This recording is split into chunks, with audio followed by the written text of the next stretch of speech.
Now you can dictate with voice commands in Microsoft Word. Need a break from typing?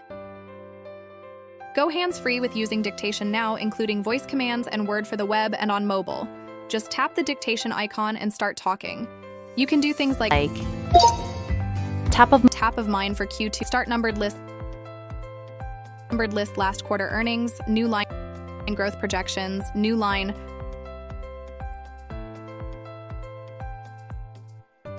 customer insights, new line exit list. Exit list.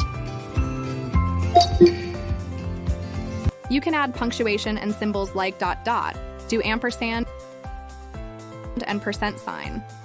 Add some personality. Add some personality.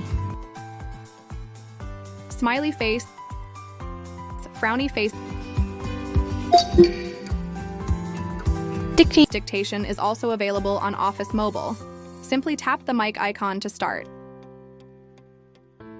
Voice commands are available when I need them, including ones like pause dictation. You need to go out spot. You fold.